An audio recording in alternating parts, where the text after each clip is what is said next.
जैसा कि हमने पिछले वीडियो में देखा था कि जियान केव में जाकर उसे अंदर से सील कर देता है और जहां पर जियान दोहोंग लेवल का ब्रेक थ्रू करने के लिए डीप रिट्रीट में जा चुका था, यहां तक।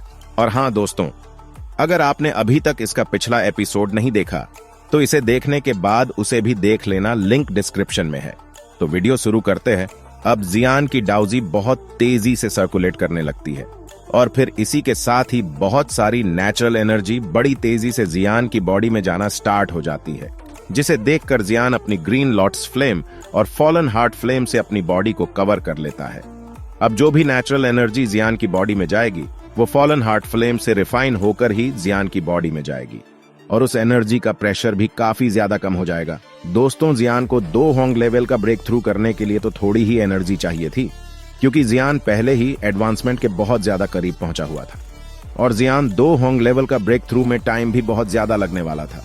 अब जियान को इसी तरह ट्रेनिंग में बैठे बैठे पूरा एक मंथ गुजर जाता है और इधर केव के बाहर लिटिल गर्ल जिया भी आपने एडवांसमेंट के लिए उसी केकॉन में बैठी थी जो कि बार बार गलो कर रहा था।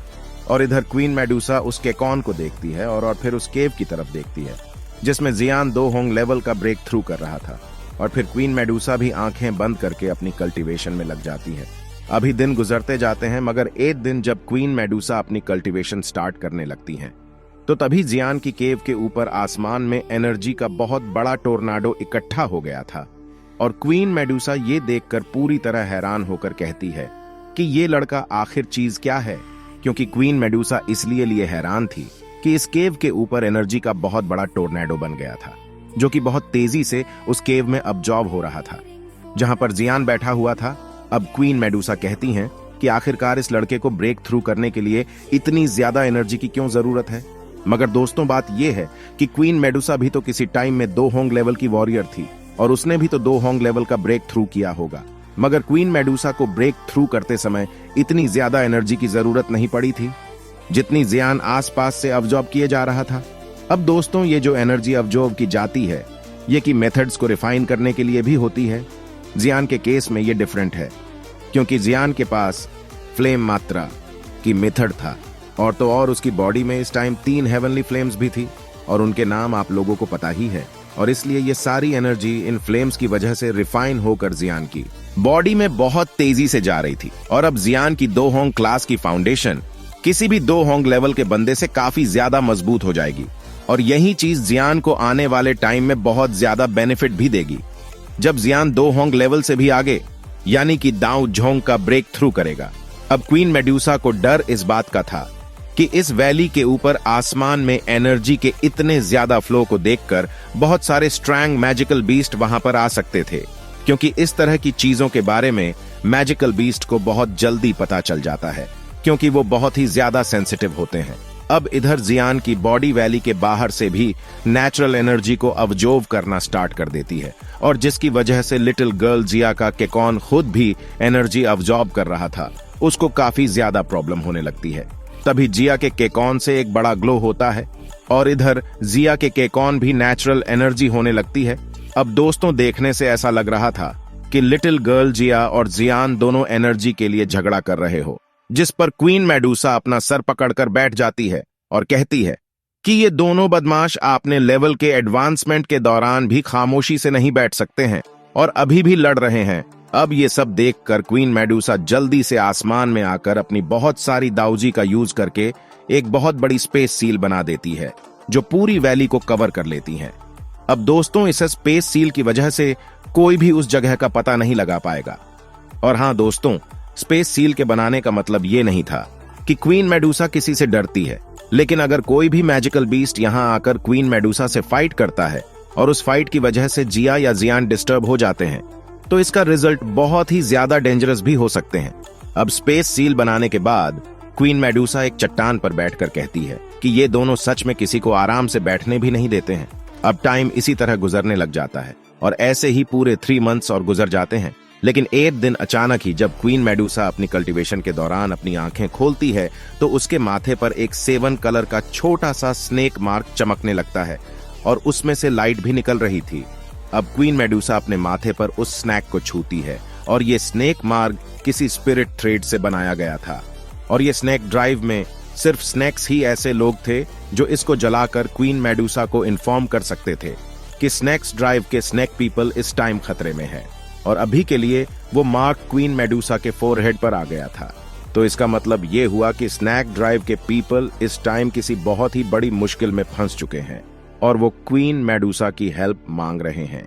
अब इधर क्वीन मेडूसा एक लंबी सांस लेकर वहां से उठती हैं और अपनी पूरी पावर का यूज करके एक और बहुत ही स्ट्रॉन्ग स्पेस बैरियर उस वैली पर बना देती है, और फिर जियान की केव और लिटिल गर्ल जिया केकोन की तरफ देखकर कहती हैं कि मैंने तुम दोनों के लिए एक और पावरफुल डिफेंस बैरियर बना दिया है, और अभी के लिए मुझे लगता है कि मेरे स्नैक ड्राइव पर कोई बहुत बड़ा खतरा आ गया है, इसलिए मुझे अपने ड्राइव को बचाने के लिए जाना ही होगा।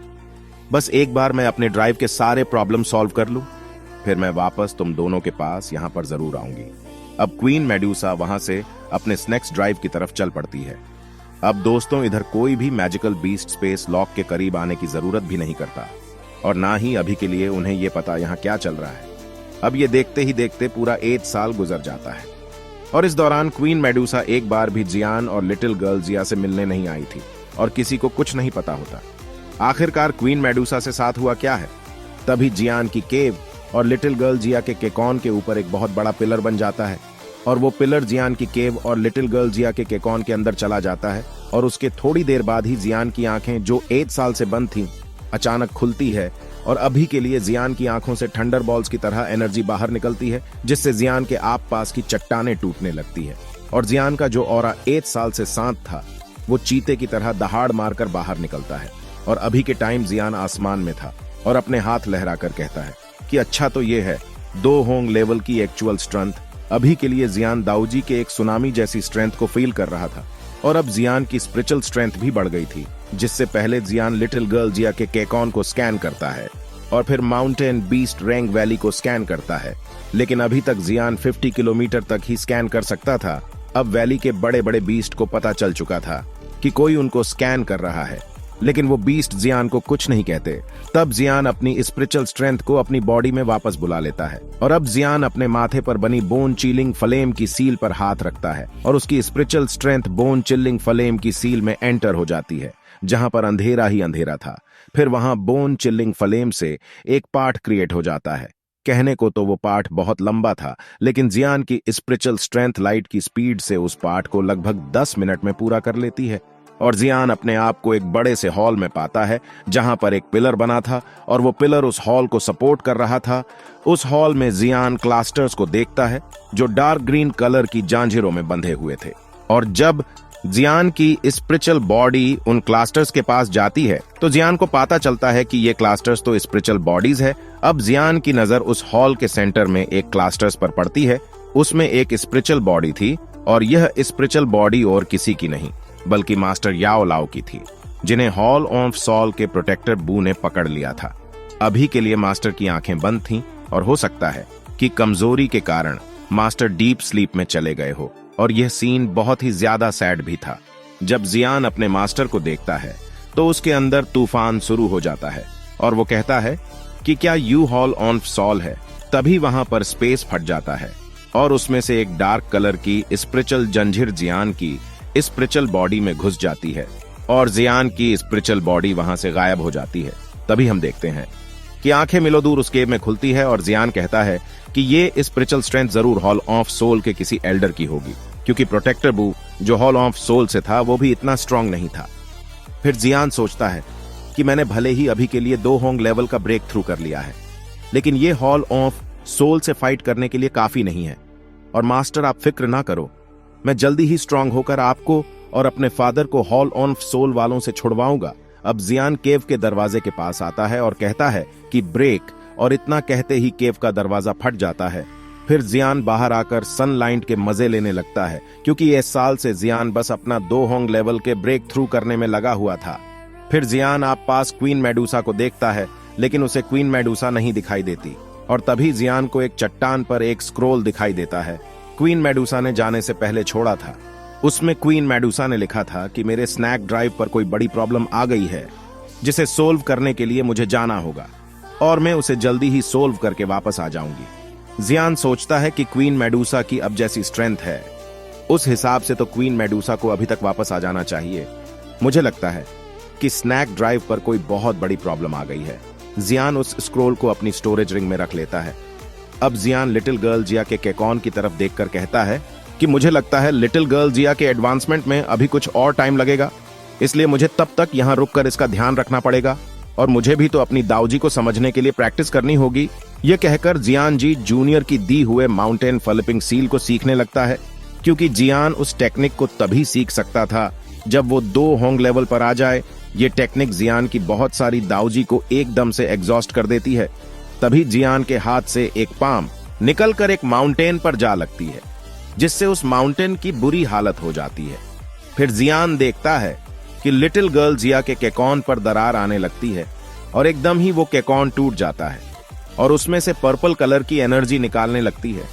फिर हम देखते हैं एक लड़की को क्वीन मेडूसा जितनी ही सुंदर थी और जियान कहता है कि क्या ये जिया है। फिर जियान अपनी स्टोरेज रिंग में से कुछ कपड़े निकालकर उसको देने लगता है। तभी अचानक जिया के अंदर से पर्पल कलर की एनर्जी निकलने लगती है और वो सुंदर लड़की फिर से एक लिटिल गर्ल में बदल जाती है। और फिर जियान लिटिल गर्ल जिया को फिर से छोटा होता देखकर हंसने लगता है और लिटिल गर्ल जिया गुस्सा हो जाती है और कहती है कि मुझे पता है कि तुम 1 नंबर के ठरकी हो। अभी कुछ टाइम पहले ही तुम्हें मेरा दूसरा फिगर बहुत ज्यादा पसंद आया था और ये मत सोचना कि मैं बच्ची ही मुझे बड़ी बहन काइलिन ने बताया था कि सारे मर्द एक जैसे ही होते हैं। जिस पर जियान बात काटते हुए कहता है कि हमें जल्दी ही यहां से जाना होगा।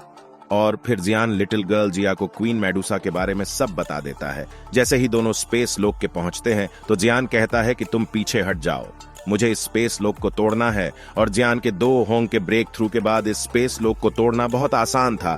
तभी लिटिल गर्ल जिया कहती है कि तुम्हें हर चीज तोड़ने के अलावा और कुछ आता भी है या नहीं। और इतना कहते ही लिटिल गर्ल जिया उस स्पेस लोक बैरियर के दूसरी ओर चली जाती है। फिर जियान को याद आता है कि ये लड़की किसी लॉक्स और बैरियर के आर पार बड़े आराम से जा सकती है। फिर लिटिल गर्ल जिया दूसरी ओर से स्पेस लोक बैरियर में अपना हाथ जियान निकालकर जियान को कहती है कि मेरा हाथ पकड़ को। और फिर जियान स्पेस लोक बैरियर को बिना तोड़े उसके दूसरी ओर चला जाता है और कहता है कि इस वैली में बहुत सारे रेयर मेडिसिन इंग्रेडिएंट्स, अब इस स्पेस लोक बैरियर को ऐसे ही रहने दो, क्योंकि इसके कारण कोई और यहां पर नहीं आ पाएगा। और इसके साथ ही हमारा आज का ये एपिसोड यहीं पर खत्म होता है। अगर आप सभी अगला एपिसोड चाहते हो तो इस वीडियो को लाइक, शेयर और चैनल को सब्सक्राइब कर लो। तो फिर मिलते हैं अगली वीडियो में, तब तक के लिए बाय बाय दोस्तों।